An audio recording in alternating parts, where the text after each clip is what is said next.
All right, let's get everybody else in here before we're going officially.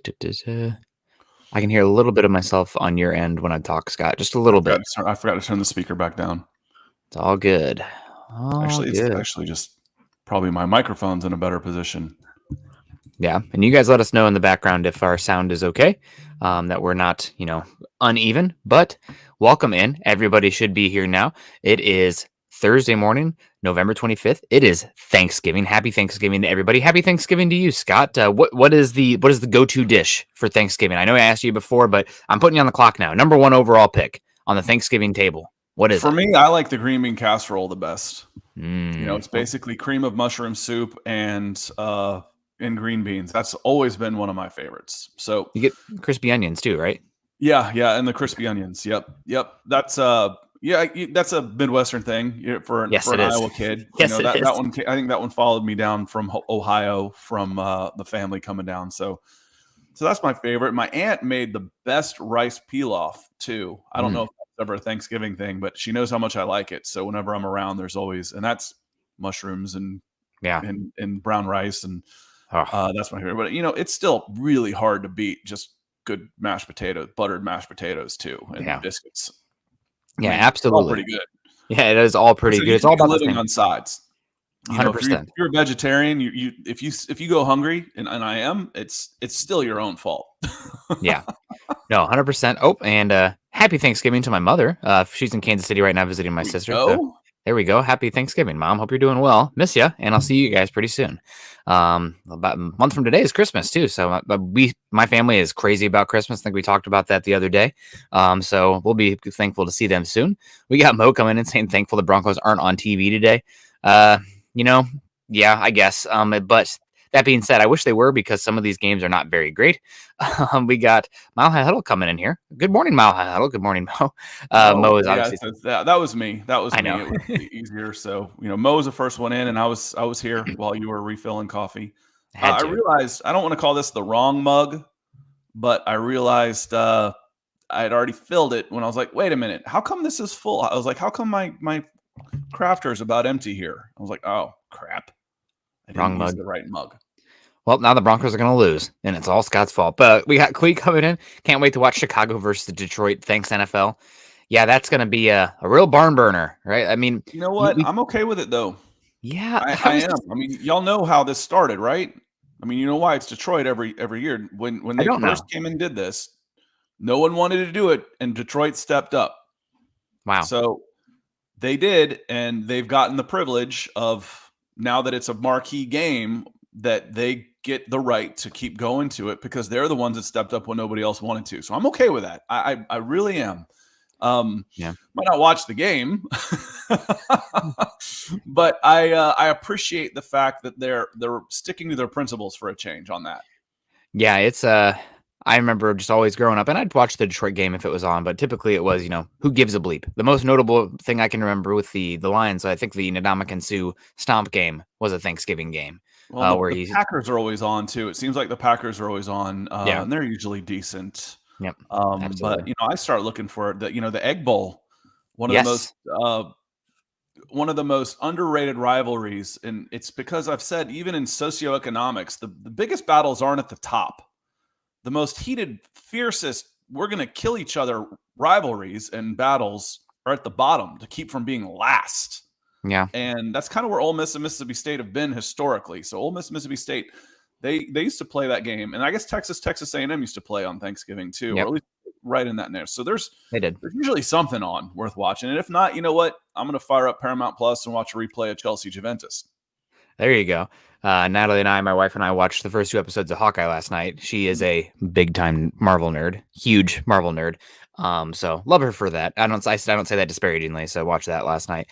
And yeah, no, we got some good games today. We can probably get into those a little bit as well if the chat is live. And I'm really excited for tomorrow, Iowa and Nebraska. And then Saturday, you talked about, I think the Egg Bowl is on Saturday, not Thursday. Mississippi. Yeah, they changed it. I think it used to be on Thanksgiving Day, but I'm not positive on that. Yeah, that'll be a great game. I am head over heels excited for Michigan, Ohio State. I mean, I stand Big Ten football, and this is going to.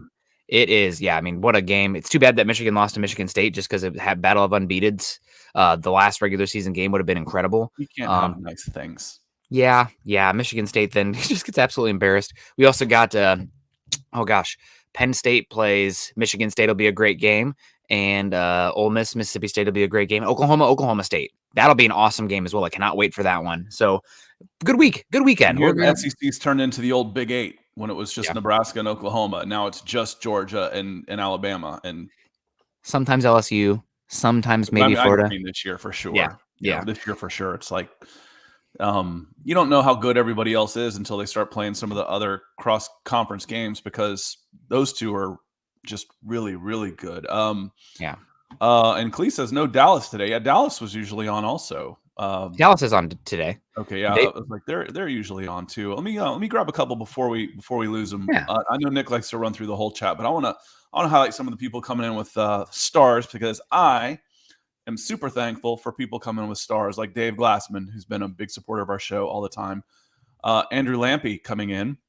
Happy Thanksgiving. Thankful for all your guys' hard work, keeping us in the know.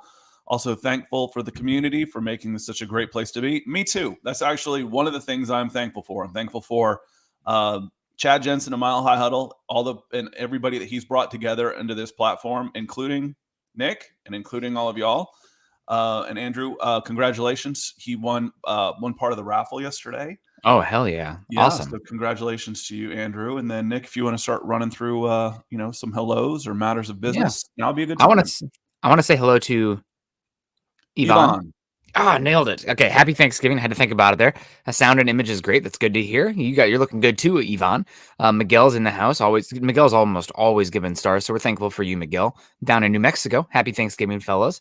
Awesome to see you. We got Chad, Eric in the house. Happy Thanksgiving, Broncos country. U.S. Dave. I do cream of chicken soup in my green bean casserole. Interesting. Cream of chicken. I know that Scott definitely stands, but I'm a huge mushroom guy. Like mushrooms, I could have a mushroom with every single type of meal, and I would be ecstatic. So cream of chicken sounds good too. I've never had it with cream of mushroom, but we did. It was a chicken tetrazzini. Was like a cream of chicken with all the mushrooms and stuff. It's just awesome that my wife makes. Of course, haven't had it in years. Yeah.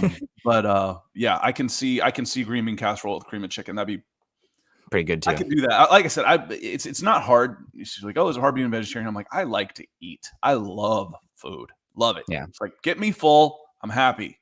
Yeah. So I like a lot of things. Yeah, for sure. There's a lot of good food out there, and today's good food day. Mark Lindemode coming in. Happy Thanksgiving, everybody. I'd like to thank the hosts for taking the time to talk turkey on a holiday. Thanks for joining us, Mark. I mean, honestly, if we were here alone, it would not be fun. So thank you, and thank everybody joining us. Trevor Sandal coming in here. Trevor's almost always a super giver as well. So thank you, Trevor. Happy Thanksgiving, Broncos country. Oh, my sister's in here too. Happy Thanksgiving. Miss you too, Alyssa. Beautiful engagement photo there. She's going to be getting married this upcoming year, I guess. We're talking football here, so let's stay season. Clayton here on mid morning, guys. Happy Turkey Days. Good morning. We got Esquiel Villela. Happy Thanksgiving to all of you guys. Go Broncos from Phoenix. That's a tough one. That's a tough one. Bring that one back up. That's a tough one with the double L to begin, and then followed by a single L. Villela. Okay. I'd go. Ezekiel Villela. Okay. Well, we'll go with that. We're thankful that you're joining us today, Ezekiel. We also got Howie Frickin' Day. Happy Thanksgiving, Broncos country. Love to see the Dolphins pick up Lindsey off waivers. Yeah, good for Lindsey. He went to bed with 2 wins and woke up with 4. So that's all awesome. US Dave still in the house. We got Facebook user. Happy Thanksgiving. I don't know who you are. Happy Thanksgiving. Chubb might be good to go Sunday. Risky. Yeah, we should definitely talk that. Michael Ronquillo just followed Michael on Twitter. So happy to see you, Michael. Happy Thanksgiving, Broncos country. Enjoy Thanksgiving with your family. Go Broncos. We got a few more in here. Lawrence Rivera. What up, guys? What up to you, Lawrence? Ernie Mays. We always like to give a shout out to Ernie. Hello, Broncos pod morning addiction. Go Broncos. Happy Thanksgiving. Yeah, we got some getting the shakes here without the morning Broncos. Keith Cummings coming in. Herbert will be scary if we don't get serious heat on him. Yeah, he's amazing. Travis Tarbox. Morning, fellas. Happy Thanksgiving. And Iowa Hawkeyes. That's the signal in the back because we can't see them. Stars. This is the star signal when I'm behind the scenes and you can see me down at the bottom. I say these are stars. So those are big stars from Travis. Yep. Appreciate the stars on that. And morning, fellas. Happy Thanksgiving. Denver Broncos for life and Iowa Hawkeyes for life. And Miguel coming in. I wanted to get to this one. Was it Reuben Drones with that monster game on Thanksgiving about 15 years ago? It was actually Ron Dane. It's one of the little short time when Ron Dane, former Wisconsin Badger, great running back, who didn't land or do as well in the NFL as he did in college. I mean, that's typical for some of those Wisconsin guys.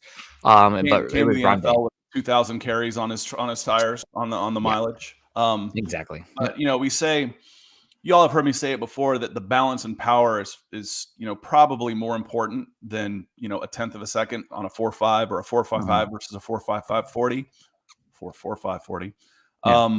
But you have to have the enough factor, and I'm not sure Ron Dane was quite fast enough. And the other part of that was, I mean, he was like a 6-year veteran by the time he got into the league, so we weren't dealing with Jerome Bettis here. Ron Dane had a lot of mileage on the tires by the time he got to the NFL. Yeah, I'm actually pretty concerned about Wisconsin's current running back, who is a 17-year-old true freshman who they are just going to run into the absolute ground. He needs to be able to get an exemption to go early, because they're just going to kill him. Braylon Allen, he's like 6'2", 240 pounds at 17 years old. He's incredible. Jamal Killings, good morning. Happy Thanksgiving, Broncos country. Clee coming in with a super. Thank you so much, Clee. Happy Thanksgiving to you. Chad Eric, Scott has blue and orange on today. Are you converting him? That might be an Auburn blue and orange, but we're not sure. Travis did the same thing. Came in with stars rocking the blue and orange. It works, right? It works. Yeah. But Is it Auburn? Burnt orange and navy blue is also the colors of the Auburn Tigers, where I went to school. So, but yes, I did not wear this on accident. It wasn't an accident that I had this on, because one, it's 60 degrees in my office, which is 60 degrees warmer than Eric Trickle's office in Alaska. But I was like, you know what? This works. This works for the show. I think our audience will appreciate the hoodie. Yep. So I'm going for my coach's look today. This is my bonus Josh McDaniels for Thanksgiving. Hoodie. You got to get the cutoff hoodie for Bill Belichick there in the South. That's not going to happen. It's not going to happen. Okay. Well, if there's a super chat, I bet you it could happen. Demise coming in. Good morning. Happy Thanksgiving. Fallen Sloth. Morning all. Didn't get a notification. Remember before coffee. Tommy Simmers is in the house. Gary's in the house. Happy Thanksgiving to Gary Leeds Palmer. Happy Thanksgiving to everyone, says Gary Leeds Palmer, with the stars, of course, as well. Thanks for the stars, Gary. And I think I'm caught up. All right. Well, guys, this is Broncos for Breakfast. Happy Thanksgiving, everybody. You can follow Scott and myself. Scott is at Scout Kennedy, and I'm at Nick Kendell, MHH. Follow us at Huddle Up Pod and at Mile High Huddle. If you're on Facebook, make sure you're following us at facebook.com/Mile High Huddle or /Mile High Huddle Pod. Actually, not or, and do both. And also make sure you're following us on YouTube at subscribe, like, and share, and follow Scott's channel on YouTube, youtube.com/C/Scott Kennedy. Okay. Whew. Well, we said hello to everybody because I wanted to make sure we got the people. It's Thanksgiving and you guys are joining us today, taking time out of your holiday. Maybe you got somebody else working in the kitchen there so you can run away and talk some football, hang out with us. Or, maybe you're working on the turkey right now, basting it and hanging out with us. Let's talk a little bit of Broncos versus Chargers. That is the upcoming game here. The Chargers are playing probably one of the best games of the season. I think that Chargers Steelers game was incredible. If you had a chance, obviously you probably saw some of it, Scott. Steelers putting up 24 points in the fourth quarter, which is insane, and the Chargers defense really charging that game. Any takeaways from this Chargers just from a peripheral view? I watched a little bit of the first half, and some takeaways on me were, wow, quarterbacks with a little bit of time and a nice arm can really find wide open receivers. Yeah. There's a lot of guys running free when you give them a little bit of extra time. The other part of that was Keenan Allen's really good. He doesn't have to be wide open and make a pass, just get it near him.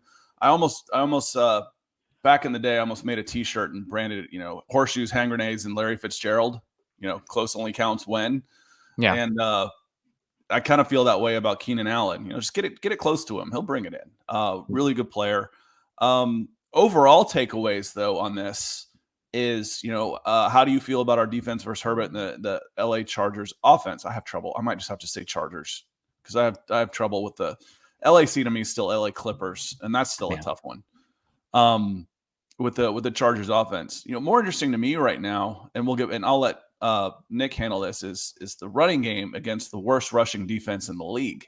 Yep. They got a soft underbelly, and I noticed they had a couple new guys on the defensive line. I don't know if that was by injury or by design, including a guy I went to see in Hawaii, and I was like, wait a minute, is that the same guy as Braden Fehoko? Had a decent game the other night. So the well-traveled Braden Fehoko. But the defense versus offense, damage control, they're going to get theirs. Can you match them? Yeah, no, this is another game where the Broncos linebackers will be in flux, unfortunately. And I know that part of my brand is that, linebackers, they're valuable, but you can find linebackers off the street. I think Wade Phillips had a quote that he could find, pull any bum off the street, give him a week, and he could fill in for linebacker on his defense.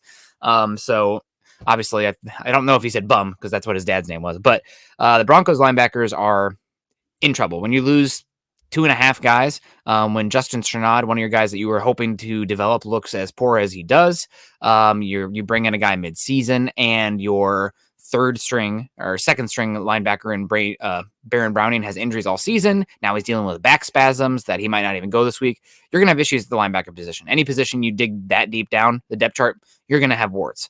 So linebacker is an issue for this team, and it's going to be an issue because unlike the Eagles, who stress the linebackers with the quarterback option in the run game, Chargers like to stress the running back with a guy named Austin Eckler. Bronco fans may know Austin Eckler because he is a local kid, grew up really close to the city of Denver, and he's been a really good Charger player. He's not the best runner per se. He's a good runner. Like if they get down to the red zone, they have no problem giving it to him and he can find holes. But where Austin Eckler makes his hay is in the pass catching game. And that's swing passes, that's screens, that's flexing him out. And they try to isolate him against linebackers pretty consistently. If the Chargers can do that successfully in this Joe Lombardi offense, which we can get into that too. I hate this offense for Justin Herbert. I think they're really holding him back. Then they can move the ball successfully and give the Broncos a lot of trouble because the Broncos are not deep at linebacker right now, and Austin Eckler is that kind of guy. I also liked, and I'm trying to look up to see how he's been doing. But Larry Roundtree was a guy that I liked coming out of Missouri at the Senior Bowl, and rushing. He's got 36 carries for 87 yards, so he hasn't done a ton. But I did see him in this game. I'm like, okay, that's where he ended up. I hadn't really followed him, but 230, 235-pound guy that can catch coming out of the backfield. So the scary thing about this is there was a comment in here that says, we're probably going to have to blitz this guy. I agree. You better get to him because you can't – if you try the Lamar Jackson approach with him, which is we're going to keep him in the pocket, we're going to just we're going to let him build a pocket, and we're going to say that they're going to beat him with the arm. He will. He'll kill you. He'll absolutely kill you. If you try and go after him and you lose your lanes, well, he can pick up 8 yards pretty quick just with a couple long strides, slide, and it's all of a sudden at 2nd and 2, or he just converted to 3rd and 7. So I think you're going to have to gamble on this one, and it's not exactly the forte of a Vic Fangio defense that I've seen so far. Kareem Jackson's been limited a little bit this week in practice, but he's a guy that I might try and turn loose. And he's not necessarily your number one guy in coverage. We'll walk him up as another linebacker and say, I want you to go get the quarterback. So Kareem, you do your best work going forward like a kamikaze. Go after the quarterback. That's what I want you to do. But I don't think they're going to beat you running the ball so much unless it's Herbert beating you running the ball. And you're going to have to get him. You're going to have to go after him, or it's going to be a long day on defense. And this offense, you don't want to get into a basketball game with these guys. You don't want to get into a fast break game with the Chargers. They're going to beat you. They're going to beat you badly. Yeah, they don't have the most amazing weaponry on the perimeter, and they really lack speed. But you talked about Keenan Allen. I know that he ran a 4.7 coming out of Maryland. Was Maryland, wasn't it? That's for some reason I'm blanking on. I thought Keenan Allen was a Cal kid. Oh, he was Cal. You're right. Yep, I was. Stephon Diggs was the Maryland guy who ran a little slower than some people thought. Fell to the 5th round. Yeah, you're right. It's Cal.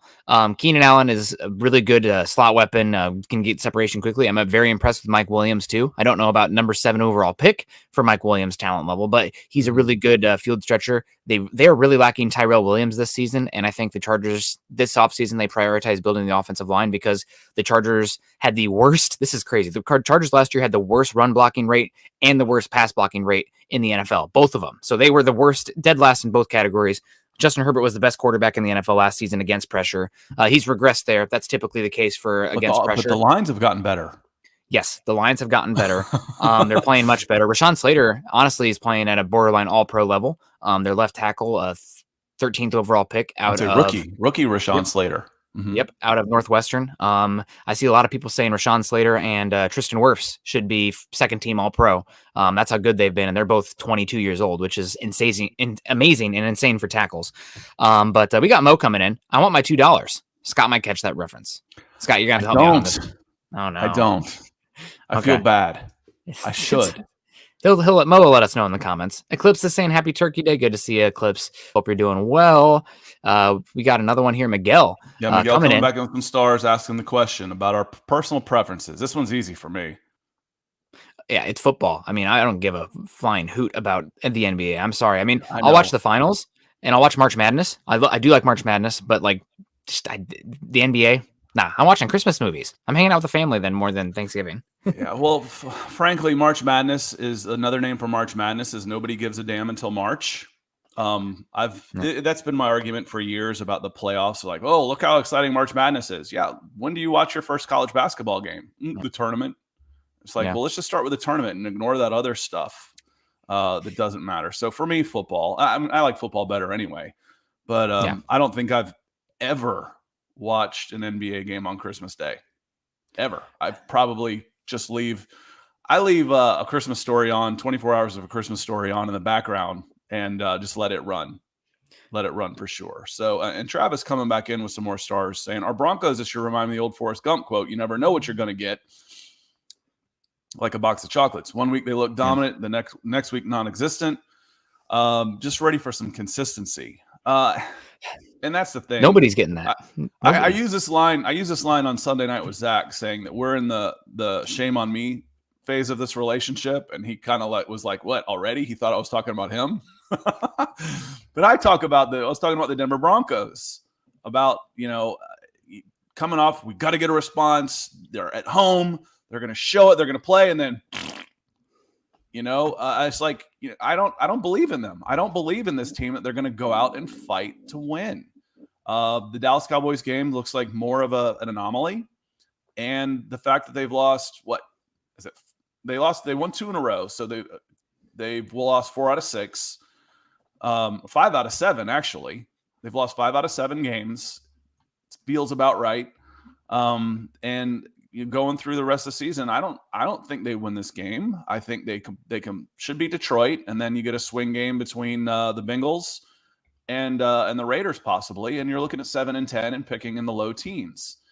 But some consistency is going to come when you're playing for a coach you believe in, and you've got the right quarterback that is going to play consistent at a higher level. And the coaching is a more important part, honestly, for this team. Yeah. We want to say hi to In the Shop with Willie. What up, my dudes? How you doing, Willie? Greg Smith is joining us too. Aloha. Greg, good morning. Happy Thanksgiving to you. Reselling Adventure saying happy Thanksgiving, Nick and Scott and all of Broncos country. That's nice of you. JR, it's been a second. Herbert, unfortunately, make the Broncos pay for not drafting him. Broncos didn't have a chance to draft him, unfortunately. Maybe they should have traded up 1 year after taking Drew Lock, but didn't happen. DWI guys, one of our biggest supporters. Happy Thanksgiving to you. Not one Ethan. of. Ethan. Yeah, number one supporter. Not one of, our biggest supporter. Yeah. Our biggest supporter this month for sure. So happy Thanksgiving. Absolutely. You've done a lot to help us, and that won't be forgotten. We certainly appreciate you. And Yvonne coming in with some more stars saying, I got the feeling that the Broncos D play the run, we will be killed by the pass and vice versa. I would rather take my chances getting beat by screens and draws than thinking that I can get pressure with a front four and I can cover these guys for long enough. I mean, it'd be great. It'd be great if you can get pressure with a front four, and then then you're a really dangerous defense. Yeah, I don't think that's going to happen. Not with this group. Maybe with Von Miller and a healthy Bradley Chubb, maybe with the defense we thought that was coming, that we thought we were going to have at the beginning of the season with Kyle Fuller and Ronald Darby playing lights out and all of these guys in coverage. And then you've got AJ Johnson and Josie Jewell cleaning up the messes, but this isn't that defense. No, I think you're going to have to gamble and risk getting beat on the big play. It's the only chance I think you've got. Yeah, we also got CC coming in saying morning Broncos country. Also, we got Kapula 7 coming in here. Kapalua. There we go. 7. Happy Thanksgiving. Good to see you, Kapalua. Hawaii?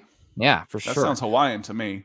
It does. And Peter Middleton, Broncos still have a chance, but we need a decent offensive line.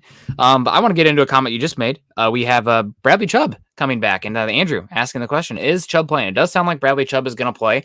Now they're obviously going to have him go through some sort of pre-game walkthroughs, and I'm guessing he will be on a limited snap basis. But Bradley Chubb is going to play, and let me tell you, if this Broncos team is going to make any noise down the stretch, Bradley Chubb is going to have to play good football, and I know that's probably not reasonable demands or expectations given the injury he's had.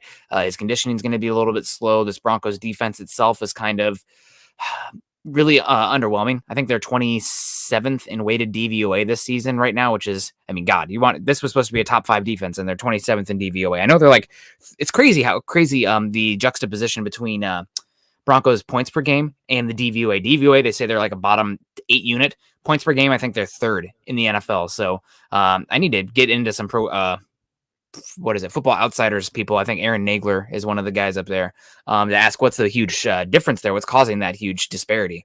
But the Broncos defense has just been okay. But Bradley Chubb coming back, he can really help this pass rush. And as much as I like Jonathan Cooper, I don't think he is a guy that you want starting completely right now, and I definitely don't think he's a guy you want as your alpha pass rusher on a defensive line. Well, as you mentioned a snap count, right? You mentioned a snap Yeah. count. He's on a pitch count. Just what I was looking up over here. My second screen's over here, so when I'm looking up over here, I'm looking at the Facebook feed and I'm looking at stats. So Yeah. that's what I'm doing every time. And what I was just looking up was how many third downs did the Chargers face last week? 12. Okay, 12. Okay.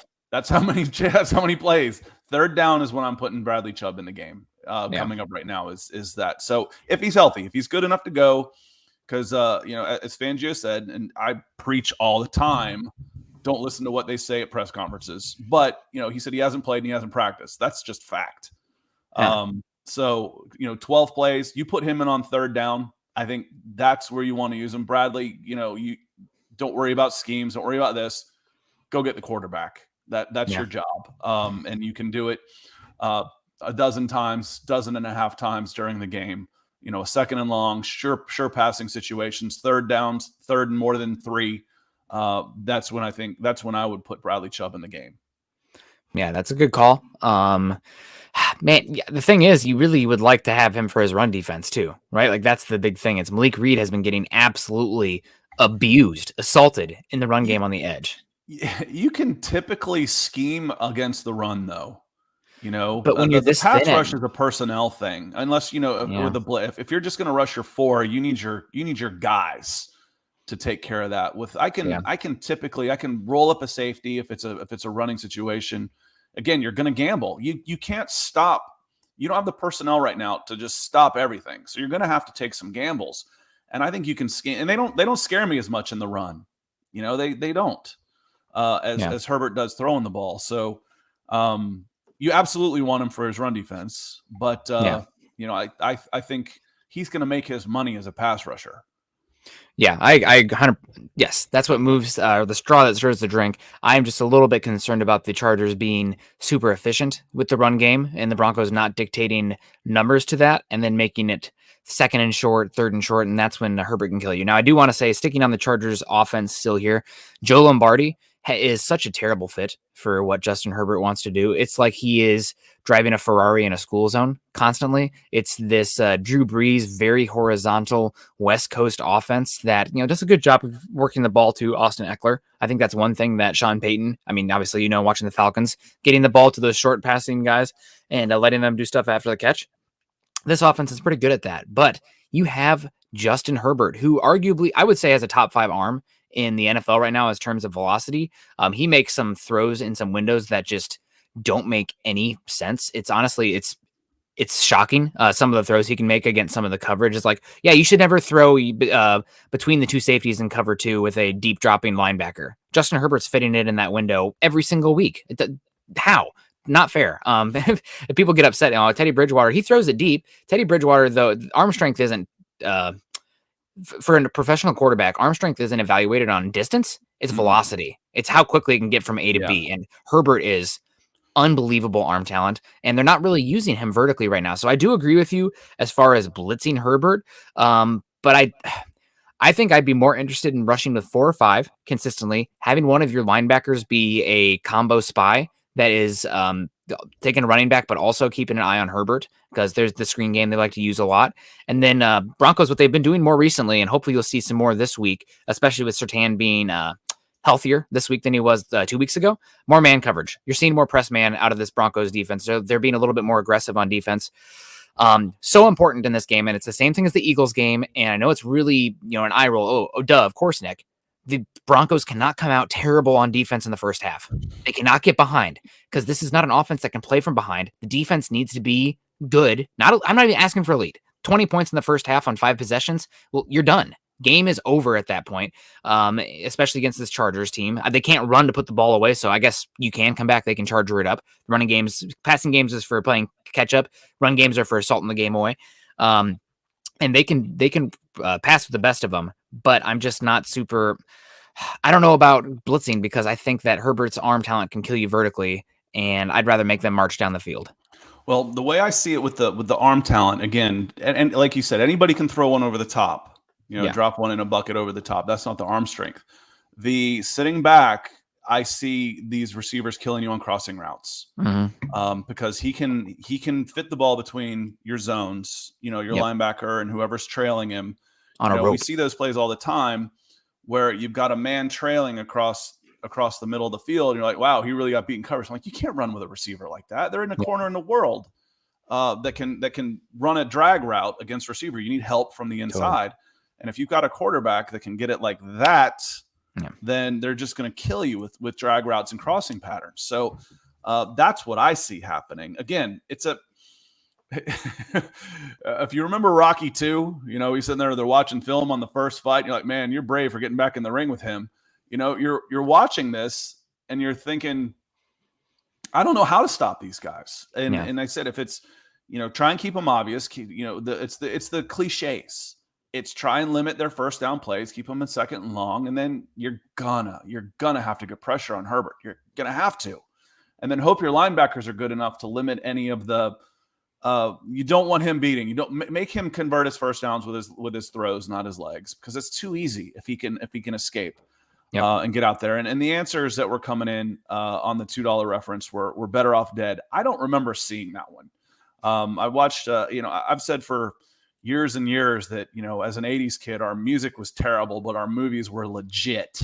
We had the best movies when we used to actually blow stuff up and before CGI took over. So I don't remember that one. I think I saw it because I was a big fan of John Cusack, but I don't remember Better Off Dead. So I guess I'll have to check that one out again.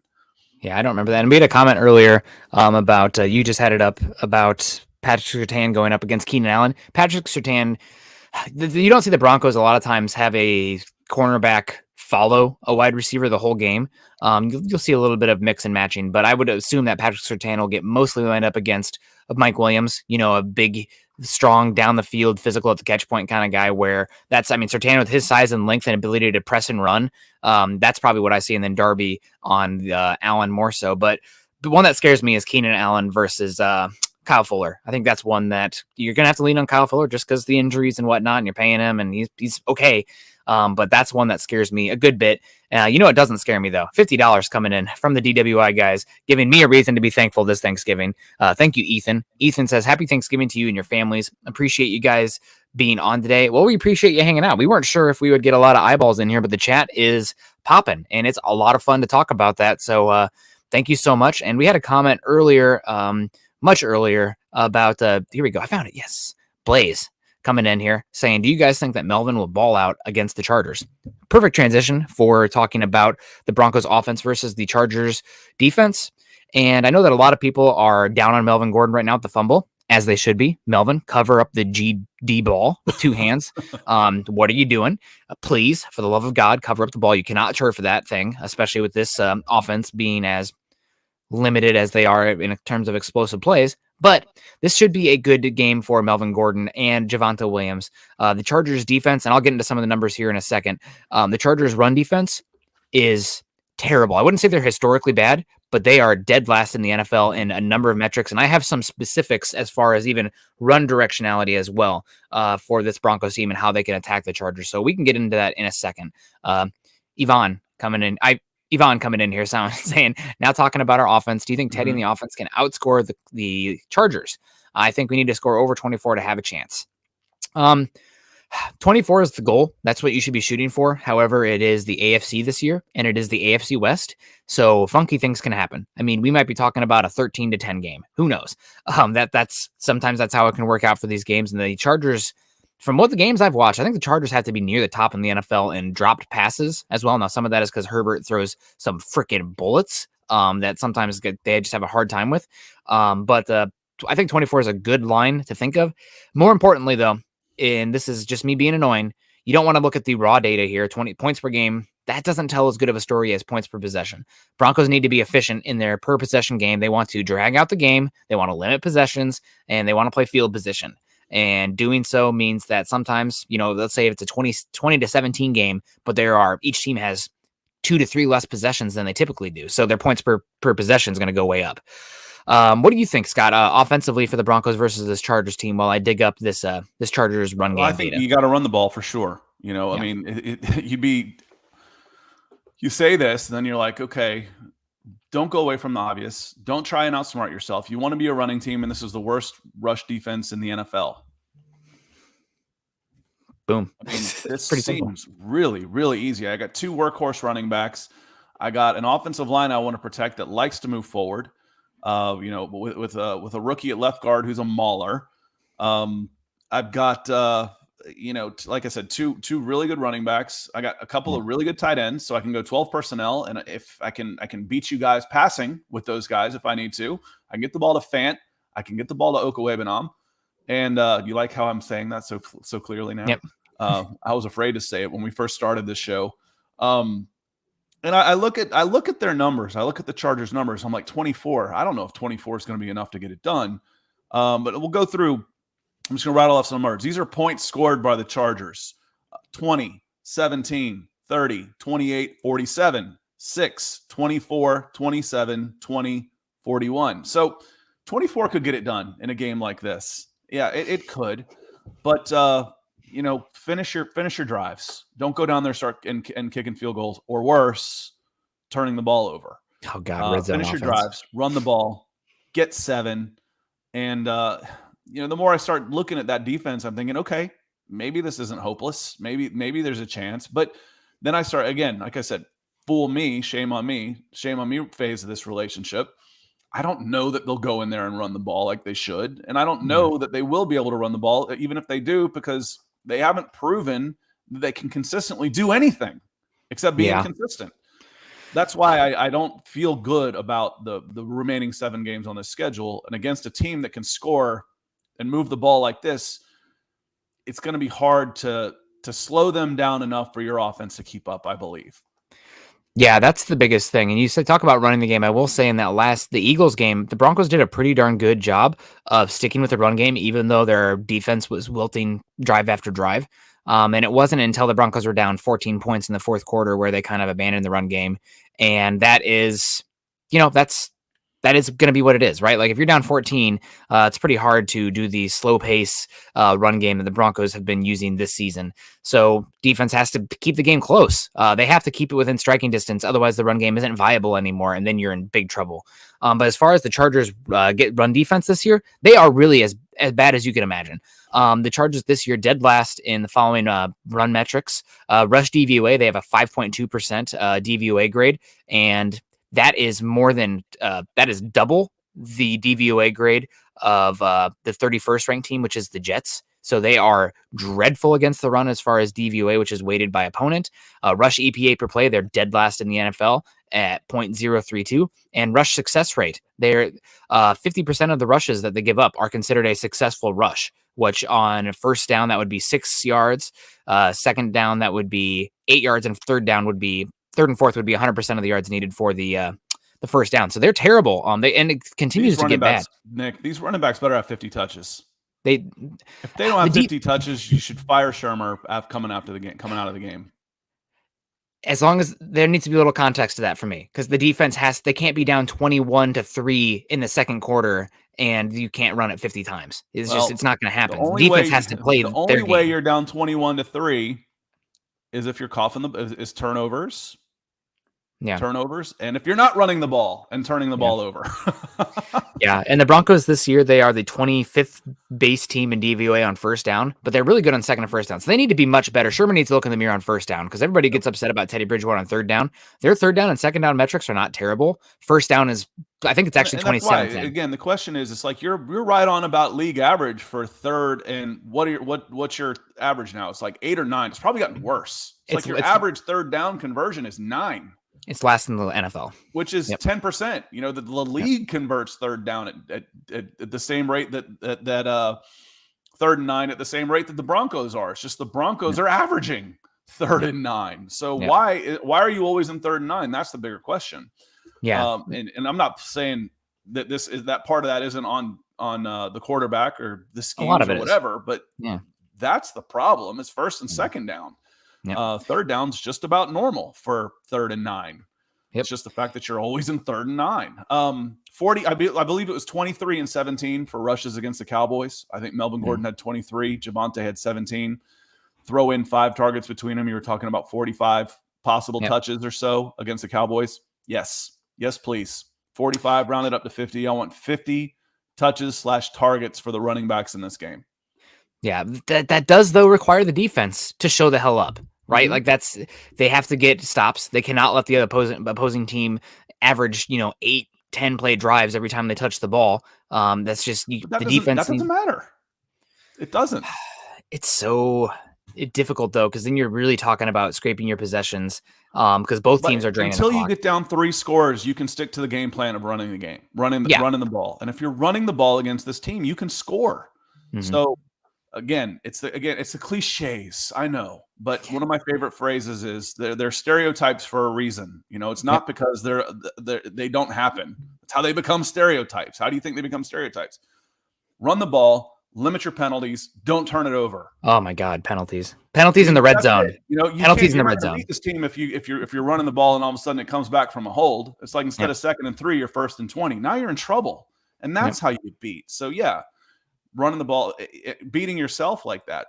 Run the ball, limit your penalties, control the turnovers, and you can control the game. You can move the ball against this team, and you can score on this team. But again, the old football cliches are especially true in a team that can't stop the run. Don't beat yourself. Just run it down their damn throats.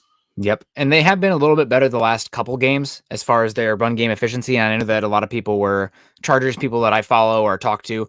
There's not a lot of them, but they do exist. The Chargers run defense has been better. I just have no respect for the Steelers offensive line, despite what they did to the Broncos. Broncos are actually, talking about bad run defenses. Broncos are really close to the Chargers in a lot of these run defense metrics, which is unfortunate. We'll see you later, Andrew. Happy Thanksgiving to you. Other run game statistics, though, just to show how bad this emphasize how bad this run defense is for the Chargers. Adjusted line yards, which is the yards per carry that the offensive line gets, they're 4.81. So that means they're giving almost 5 yards on run carries from the defensive line. They're 30th in the NFL at that.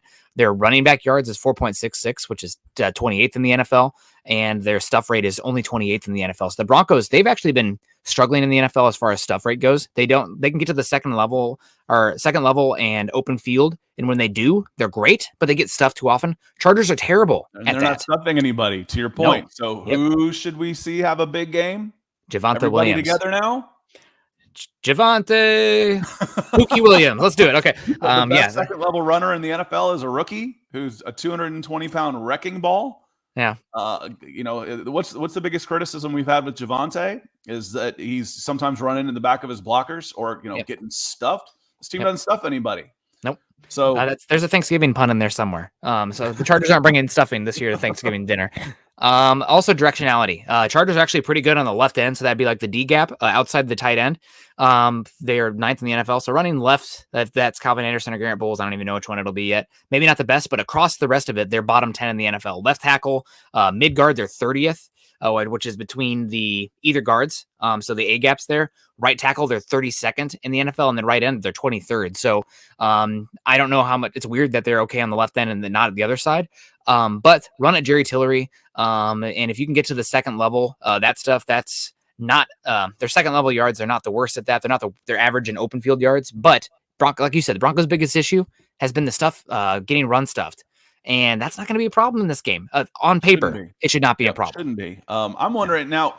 You may have watched them a little closer, and you may know this, but why was Fehoko in? He was signed off the practice squad. They're injured a couple of weeks ago. Have there been injuries, or is it because of listen? We need some help because we're getting beat in the trenches. No, they're pretty darn injured on the inside.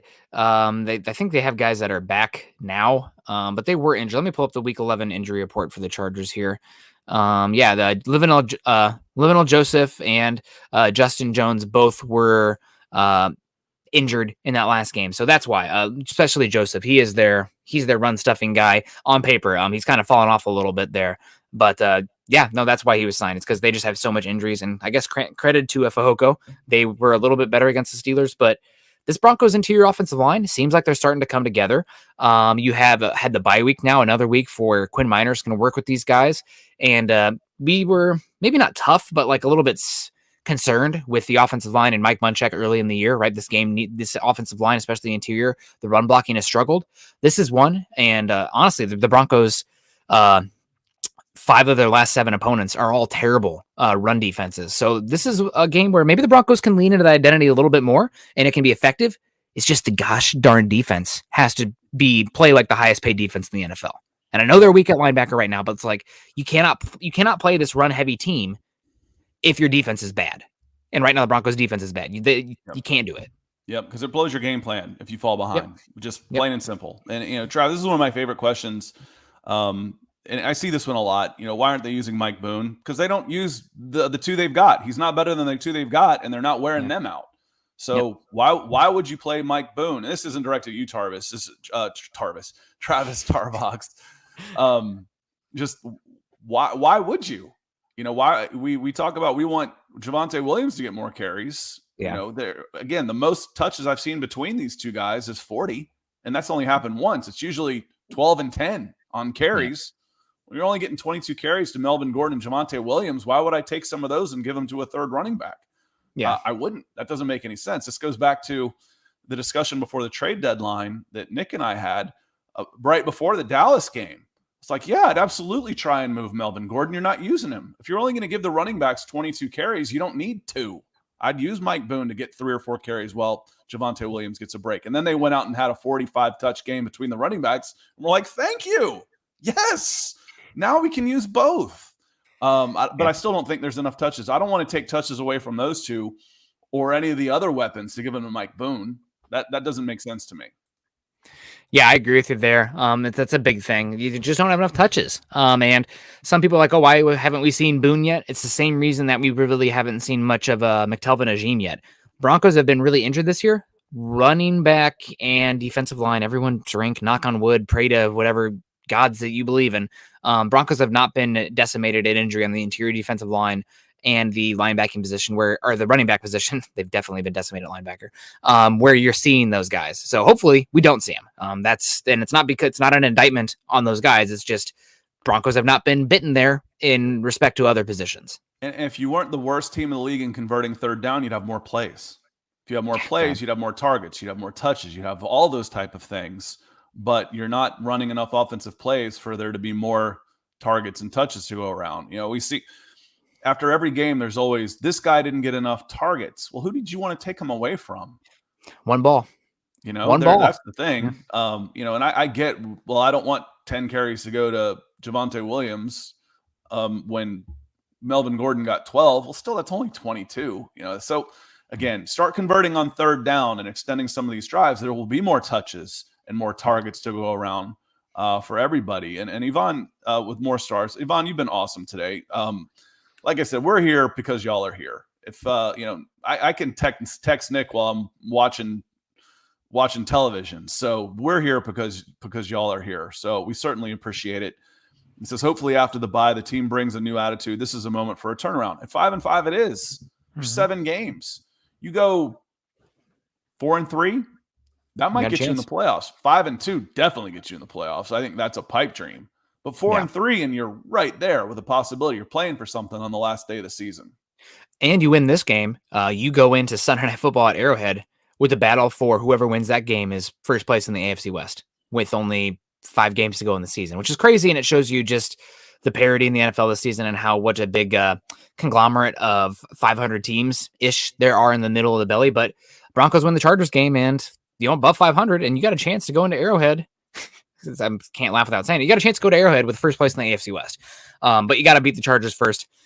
Broncos offense does match up pretty well on paper. I do want to ask you, though, the Chargers defense, I think this season they're 9th in DVOA against the pass. But you have the Broncos coming off of a week where they just paid Cortland Sutton and Tim Patrick pretty decent-sized contracts. Is there any pressure for you to feed those guys, now that they're kind of riding that high of what's going on? Or is it just, you guys are just you are what you are on the outside, and we're going to stick with our game plan? This is listen, we love you. That's why we paid you. That's why we extended you. We didn't pay you this money for tomorrow. We didn't pay you this money for Sunday. We paid you this money for the next 3 to 5 4 years. Yeah. So do your jobs, keep blocking. Thank you. And once we have a different set of personnel here, when we can protect better and throw better, we're ready for you. We love you. Here's your money. Yep. Won the ball. Yep. Makes sense. I would like to see it in the Chargers with Brandon Staley on the other side there. They're going to run a lot of match quarters and a lot of quarter halves on that side of the field.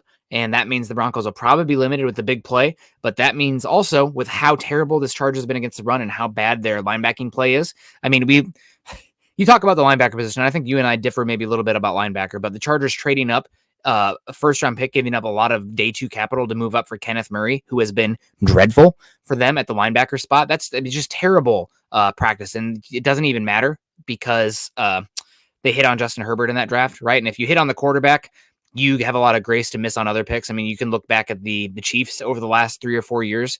Their drafts outside of Mahomes have been pretty dreadful. I mean, in that other draft, in the Mahomes draft, I don't even know if they have a single player from that draft still in their class besides Mahomes. They took Tano Passigno in the 2nd round, who was that Villanova edge rusher that's like 6'7", whatever. And he's just been, I don't even know if he's in the league anymore. Just terrible drafts.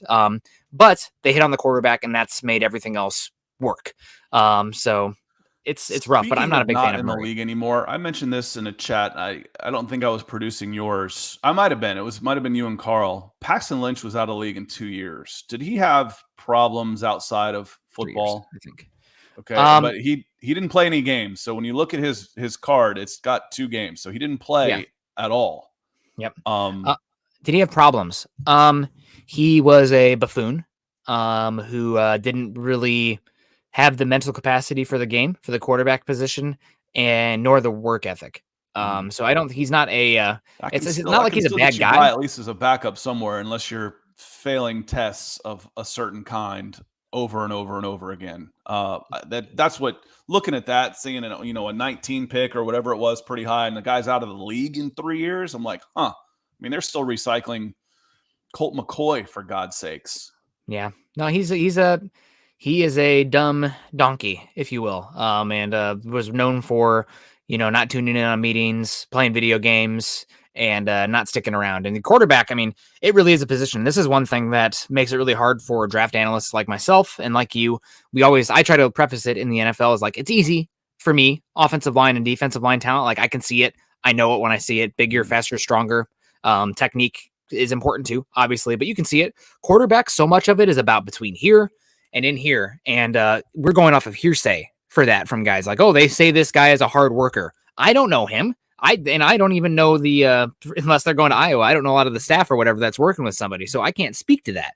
But Paxton Lynch, he had a big elongated release. He played in an offense that was kind of like Brian Fuentes just got fired from Virginia Tech. So I guess it's not a good offense. Worked for Memphis there for a little bit in whatever conference they're in.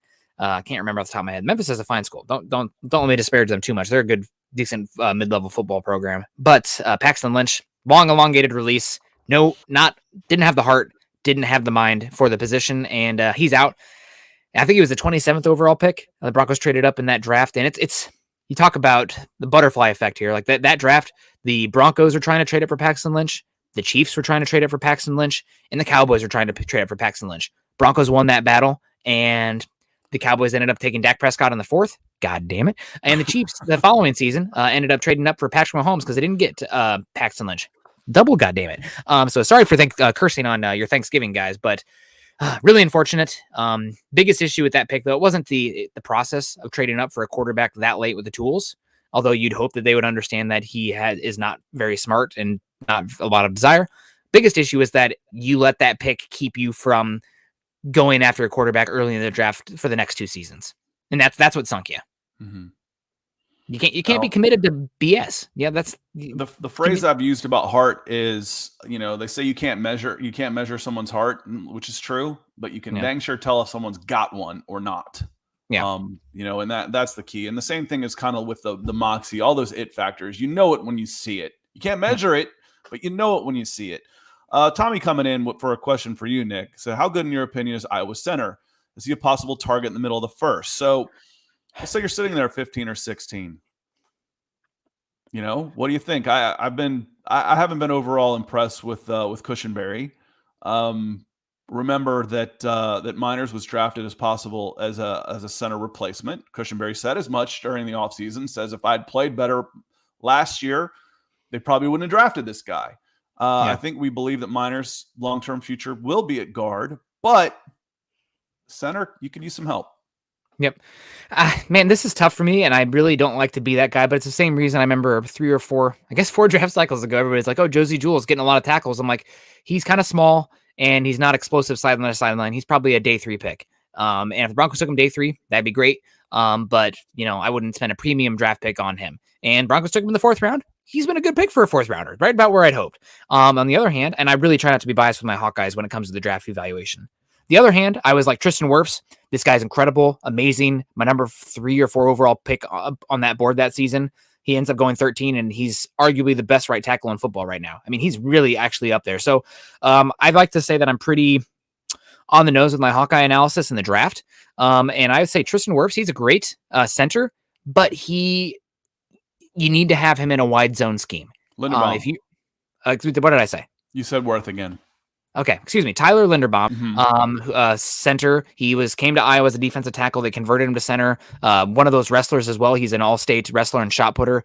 Him and Wirfs were actually like right down the road from each other in high school, and they would battle each other in like baseball, wrestling, track and field, everything like that, and football. But you need to be running a wide zone scheme, I think, to really maximize Tyler Linderbaum the next level, because what he brings is he's not massive, but he is an incredible mover at the second level. And we need to block this Tyson guy. Sorry, Tyson. I was going to give him one more chance. Nope, he's blocked for 5 minutes. I don't need to hear about your bowel movements. Yeah. We've watched enough bad football recently that I have that same feeling in my stomach. But as far as Linderbaum, you need to be running the wide zone scheme. You need to be running the Kyle Shanahan offense, because that's one where the center is going to be moving horizontally and then climbing vertically to get to that second level. That's not exactly the inside zone. That's not exactly what you're seeing with Munchak and Shermer. So I probably wouldn't take him in the mid rounds right now. And it's also because I'm very much a proponent of positional value on teams. And this is a draft where you're going to have cornerbacks in that area. You're going to have offensive tackles in that area. You're going to have edge rushers in that area. You're going to have even interior defensive line and possibly linebackers in that area that are worth more than a center on the whole. If you are running the wide zone, though, if you can get that kind of a plus player who can bring that skill set, he totally changes the dynamic of your run game. Then I'm interested. But that's a very specific niche. And if you're drafting him outside of that offensive scheme, you're not even going to put him in the position to do what he does best. That's making him a first-round pick. So that it's very specific in that regard. And that's what makes football so fun. You don't know what scheme. It feels almost can't miss on this guy. Yeah. So it's like if you take him, excuse me, if you take him, you're set. It's like, okay, I'm good. I'm good at this position for the next decade, which is nice. All right, 2 things. I want you to answer Ethan's question here. The second half Broncos MVP. It took me a second. I had time to think about it while you were talking. So I'll let you think about it while I'm answering. Then we'll get game predictions. For me, second half Broncos MVP, 7 games. He's been fairly limited, sharing the load, ready to be the one. Javonte Williams. Javonte Williams is a second half Broncos MVP. He's going to get the most touches because he's not having to share the ball as with 4 or 5 other receivers. Melvin Gordon has proven not to be trustworthy in crucial situations. So I've said before, I think that we see 60-40 split now to Javonte Williams. And more importantly, it's going to be more like 90-10 when it comes to the most crucial carries. So for me, Second half MVP, Javonte Williams. Yeah, for me, it's Williams seems like the most likely one. Historically, running backs, the second half of their rookie season explode, and the weather is getting a little bit rougher. You're leaning on the run games a little bit more. And again, I talked about it earlier. I think that this interior offensive line, the run game itself, for the offensive line is really starting to come together, and that is going to prop up whatever running back is getting the rock. So I think that's a big one. I will say, though, ideally, on the Broncos second half MVP, and the best case scenario, well, I guess best case scenario, it's Teddy Bridgewater, because if the quarterback's your MVP, that means you're definitely winning football games. But most likely, possible one, and one that if this guy gets on fire and plays great football in this last stretch, Broncos are doing good things. Bradley Chubb. This team needs Chubb to be a good player so bad. I know that's not super realistic. Who would be the best pick? Who would be the most valuable player to be the most valuable? I'm still going to go with Chubb because your edge rushers going to play. Yes, I agree with you. Only get 50 snaps this season. Yep. And you're definitely right on that. I agree with you, but this team needs somebody that can get after the passer that wins their one-on-ones right now rather than this manufactured pressure like with the twists and stunts, because Fangio just doesn't do that as much with the gap and a half scheme he likes to do with his defensive line. And the Broncos, historically, Vic Fangio does not love to blitz. And you need those guys in the back end right now, more space, bodies in the back end to protect the linebackers. Because if you're isolating a linebacker in space, that's bad news bears for this team right now. So second half MVP, Javonte Williams is probably the best bet. I agree with you there. But I'm really, really pulling for Chubb to be that guy because they need him so bad on this defense. They're not getting after the quarterback. The defense is struggling. They are not converting. They're giving up third downs at a bad rate right now on defense. They need a pass rusher or the edge rusher to light up. And by God, man, it would be great if Chubb could be that guy. They need him so bad. They need him so bad. Well, if Bradley Chubb is the second half MVP, you got a shot at the playoffs. That's exactly it too. Yep. That's flat out. If he comes in and gets 10 sacks in 7 games, you got a shot at this thing. Yep. This question seems to come up when I'm producing. So I know we're at about an hour and 2 minutes. The only thing I'm going to do for the next 2 hours is do some leaf work because my front yard is turned into a pine island. So I'm not in any real rush to get out of here, to be honest with you. But Chad asks, thoughts on Atlanta's ex-coach Dan Quinn becoming the Broncos head coach. Now, I don't have any thoughts on him, what his chances are, but what I can tell you is Dan Quinn left the Atlanta Falcons with a winning record. I think there's only 2 or 3 that have done that in 50 years. So being able to stay with the Atlanta Falcons for more than 3 years and having a winning record is something to be said. Dan Reeves had a 14-2 season in 1998 and left Atlanta with a losing record. It's not easy. The other part of this is an old Vic Fangio retread guy. Well, one, he's not that old. He's 51. That's fairly young in the landscape of things when you look across the age of head coaches. 2, he is a defensive guy that didn't have any defensive players. The general manager with the Atlanta Falcons, Thomas Dimitroff, ran the Falcons as if he was the agent for a quarterback on a 7-on-7 team. I'm going to give the quarterback as much money as I possibly can, and I'm not going to worry about offensive line because who cares? I'm not going to worry about defense because we'll just outscore everybody. And we've got a defensive coach, so that'll take care of itself. The other part of this is the question is, do you want a young offensive mind? Dan Quinn took some chances on young offensive coaches. Kyle Shanahan 6 years ago, he wasn't 50 or how he was still pretty young at the time. Kyle Shanahan was one of those guys. I thought it was an absolutely, completely, and totally moronic move that just did about as much damage as 28-3 did, but he took a chance on Steve Sarkisian. Was willing to go with a younger guy, an offensive innovator, and do something like that, which I know that is something that the Denver Broncos fans are interested in. So if you get Dan Quinn, you can pair him with an offensive guy that he wouldn't be threatened by. He's fairly egoless. Players love to play for him. Now, if you get a general manager that knows how to build a team, you've got something. Now, would he be my first choice, and am I advocating for him to be the coach of the Denver Broncos? No, He wouldn't be, but he wasn't awful in Atlanta. He made some high-profile mistakes and didn't get any backing from his general manager. But I think he's worthy of another shot. I do. I think he's worthy of another shot in the NFL.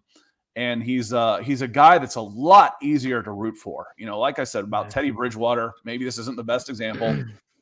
He's a middle-of-the-pack quarterback at best, but as a person, he's easy to root for. And, until you quit on a play, and then he's real easy to be pissed off at. But he's a genuinely a good person. Fangio, I don't know Fangio from a hole in the wall. And just watching him, I'm like, this guy is really, really easy to dislike.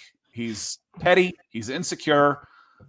He throws players under the bus, doesn't take any accountability for any of his own mistakes, and he's out the door. You can tell he's out the door, and he's making excuses, and it's unpleasant. You won't have any of those problems with Dan Quinn. Dan Quinn's somebody you want to succeed, even just for him, for the Broncos, and players want to play for him. So there's my spiel on Dan Quinn. Yeah, 100%. And also, did you guys see that Vic Fangio, there's like a Reddit poll where the likes of Vic Fangio is voted as the ugliest coach in football. So, who cares? But it's Thanksgiving. We're having a little fun with it. But yeah, the least attractive coach in football for Vic Fangio, unfortunately. And Dan Quinn, this is a big one for me. Dan Quinn is a player's coach as well. He doesn't just focus on the defense. I think that after Vic Fangio and all the talk of just being the lack of connection between Fangio and this coach and the players, there's just not really a lot of inspiration and admiration for the coach in that regard. He doesn't connect with them at all. And Dan Quinn at least would bring that. And I think that's probably important coming out of this Vic Fangio era, is having somebody that the players like. And maybe Dan Quinn makes it that much better for you to get a chance at somebody like Russell Wilson in the offseason. So we'll see. I know that I don't think there's any connection between this guy and George Payton, and in the NFL, it's not what you know, it's who you know. But I really like Todd Bowles. I think Todd Bowles would be, playing in the Jets market in the Patriots-owned AFC East. That Jets team was pretty solid with him, and they started to fall off a little bit. I think the draft classes are not very good, and obviously rookie year Sam Darnold was not very good either.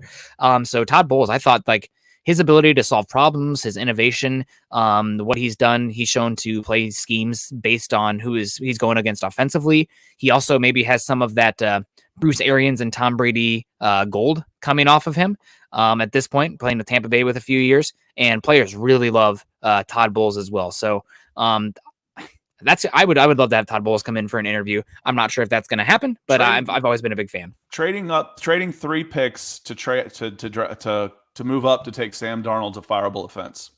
Yeah, that was it Joe Douglas? Is that who the general manager, or is it Tannenbaum? I don't even remember. That's a fireable offense as far as I'm concerned. Now, final score: Michael Ranquillo coming in, saying Chargers 24, Broncos 20.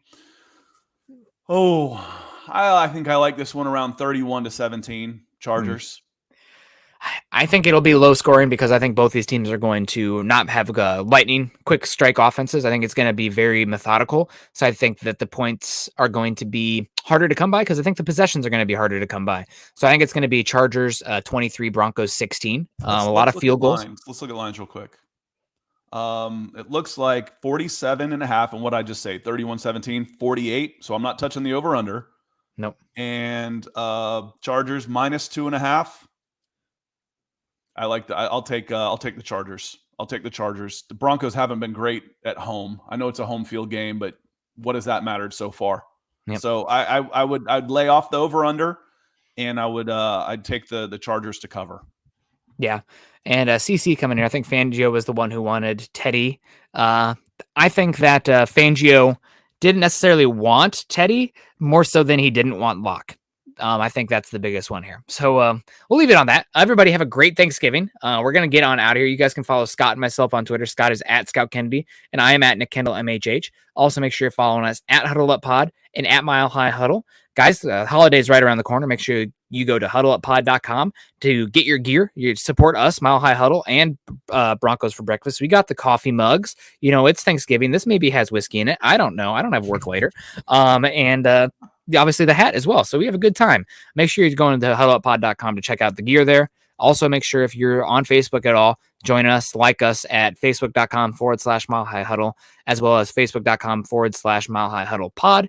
If you guys are joining us today after the fact, listening on iTunes, please go to Apple Podcast. Heck, if you guys are joining us on YouTube or Facebook right now, log into your phone, log into iTunes, leave us a 5-star rating, say Scott and Nick sent me, and all I got was this gosh darn, stupid Thanksgiving pun. But join us today. That'd be great. Stuff our stockings there on the iTunes. We're getting to the holidays now. And make sure you're also following us on YouTube. Subscribe, like, and share to this channel, as well as Scott's channel at youtube.com/C/Scott Kennedy. Thank you everybody for joining us today. Scott, what's the docket look like the rest of the day? Obviously football is going to be kicking off here in about an hour. Try and get some yard work done here for the next 2 hours. Right. Then head over with my parents for some Thanksgiving, and then I'll be back tonight. The boys will be back tonight. Zach and Chad will be on tonight, Thursday mailbag, Thanksgiving edition. So I'll be back behind the scenes, and hopefully, I can interact a little bit in the chat. It's sometimes it's hard for me to do both, but I'll see y'all tonight. Yeah, absolutely. You guys have a good one. I'm flashing some Thanksgiving love on here from you guys. We love you. Broncos got everything they want still right in front of them. AFC West, nobody's really taking off. Broncos win Sunday. Boom, we got a chance. So let's will that to happen. You guys have a great one. Stay safe. Don't drink and drive. And be kind. Enjoy your family. I know that's sometimes going to be a little bit cantankerous with the world right now, but appreciate your moments when you can get them. You guys stay safe. Love y'all. Go Broncos.